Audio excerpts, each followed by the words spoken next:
నమస్తే అవధాని. పిల్లల విషయంలో తప్పు జరిగితే బాధ్యత ఎవరిది? పొరపాటు జరిగితే బాధ్యత ఎవరిది? తల్లిదండ్రులు.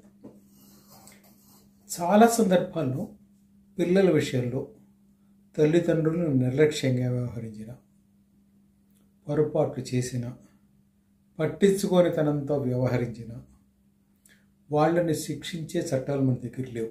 చాలా rare. Maybe I'm not a legal expert, but relatively మనం అటువంటివి విన్నది తక్కువ. పిల్లల్ని నిర్లక్ష్యం చేసిన తల్లిదండ్రులని శిక్షించిన సంఘటనలు చాలా తక్కువ.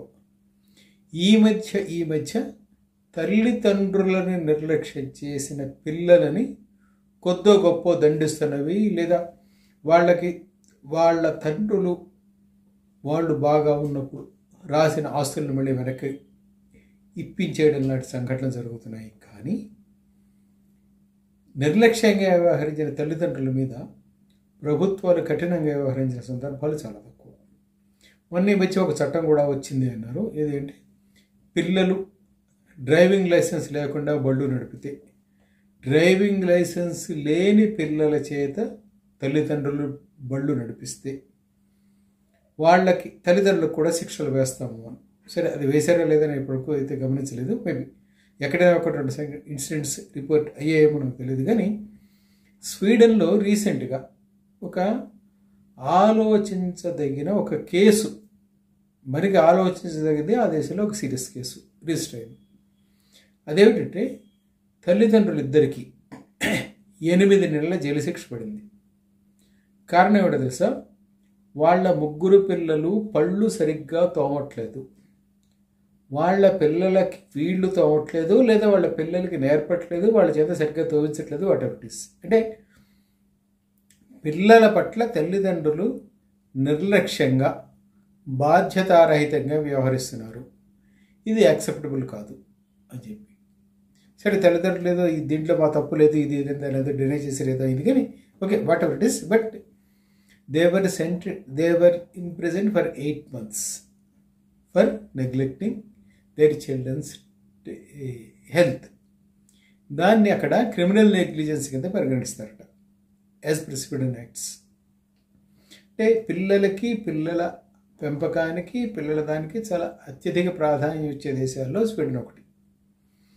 And they implement laws without any bias. So అంటే వాళ్ళ పిల్లల ముగ్గురికి ఆ పళ్ళలో క్యావిటీస్ వచ్చి ఏదో ప్రాబ్లం అయింది. They were taken to the doctor. Doctor చూసిన తర్వాత అసలు వీళ్ళకి సరిగ్గా పళ్ళు తోమట్లేదు, పళ్ళు తోమే అలవాటు చేయలేదు వీళ్ళకి అని చెప్పి he lodged A complaint with the concerned authorities, who ever it is. అది పోలీసులా, ఇంకోట హెల్త్ డిపార్ట్మెంటా, ఎవరైతే వాళ్ళకి. అండ్ ఆయన కంప్లైంట్ మీద బేస్ అయ్యి they have investigated, they checked all the medical reports. ముగ్గురు పిల్లలకి పళ్ళు తోవడం విషయంలో ఇంత నిర్లక్ష్యము, ఇది ఏమాత్రం సహించే విషయం కాదు అని చెప్పి చాలా సీరియస్గా కోర్టు తీసుకుని వాళ్ళు శిక్షలు వేస్తుంది. అసలు పిల్లల విషయంలో ఇంత బాధ్యతాయుతంగా ఉండే సమాజాన్ని మనం ఊహించుకోగలుగుతామా? నిర్మింప చేయగలుగుతామా? ఓకే, ఇప్పుడు ఎవరైనా అంత బాగా ఇచ్చేస్తే, పిల్లల విషయంలో అంత కఠినంగా, అంటే పిల్లల విషయంలో అంత జాగ్రత్తగా లేకపోతే, వాళ్ళని పట్టించుకునేలాగా యాక్ట్ చేయడానికి ప్రభుత్వాలు చట్టాలు తీసుకొస్తే మన సమాజం దాన్ని అంగీకరించడానికి రెడీగా ఉందా? ఎందుకంటే విషయం అసలు చాలా సీరియస్. ఇది కేవలం అది పళ్ళకు సంబంధించిన మాత్రమే ఒక వార్త మనం చదివాం, కానీ అది కాదు, ఇట్ ఈస్ బియాండ్. అంటే Sweden society is sowing the way how parents have to behave with their children. Okay, maybe దాంట్లో మనం అంగీకరించలేని, మనం ఆమోదించలేని కొన్ని లక్షణాలు కూడా ఉండొచ్చు, నేను కాదని. దాన్ని సమగ్రంగా అధ్యయనం చేస్తే కానీ అటువంటి విషయాలు పూర్తిగా మాట్లాడకూడదు. కానీ బట్ దిస్ షోస్ పిల్లల విషయంలో నిర్లక్ష్యం మనకి ఎన్ని ఎక్కువ కనపడుతున్నాయి దేశంలో ఎందుకు, మన పక్క ఇళ్లలో, మన ఇళ్లలో, మన చుట్టుపక్కల చాలా కనపడతాయి. పిల్లల విషయంలో తల్లిదండ్రుల నిర్లక్ష్యం, మేము మా పిల్లల్ని బాగా చదివిస్తున్నాము, పెద్ద స్కూల్లో వేసేది ఇది కాదు. How you are treating them. Are they feel comfort with you? Are they ready to share whatever it is for you? అంటే చూడండి, తల్లిదండ్రులతో పిల్లలు షేర్ చేసుకోలేని సంఘటనలు, సందర్భాలు చాలా ఉన్నాయి కదా.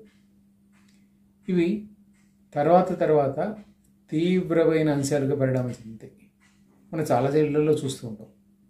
ఈ ఇల్లు ఆ ఇల్లు అనేది అందరి ఇళ్లలోనూ ఉన్నది. అంటే పిల్లల్ని ట్రీట్ చేయడంలో, పిల్లల పరిరక్షణ విషయంలో స్వీడన్ అంటే ఆ దేశం యొక్క చట్టాలు కానీ, ఆ దేశం యొక్క సమాజం కానీ ఎలా వ్యవహరిస్తుంది, మనం ఎలా వ్యవహరించగలగాలి అనే దాని మీద ఖచ్చితంగా ఒక అధ్యయనం అవసరం. ఎందుకంటే నాకు ఈ వార్త చదివిన తర్వాత it made me think twice. మొన్న నాకేదో డెంటల్ ప్రాబ్లం చెప్పి డాక్టర్ దగ్గరికి వెళ్ళాను. నాకు ఇప్పుడు 60 ఏళ్ళు దాటాయి. చాలామందికి 50 ఏళ్ళు, 40 ఏళ్ళు, whatever it is the age is. అంటే whoever is listening this video might have crossed maybe 20 or beyond. ఇన్ని ఏళ్ళ నుంచి పడుతూ అనుకుంటున్నాం కదా. మనలో ఎంతమందికి పళ్ళు సరిగ్గా తోముకోవడం తెలుసు?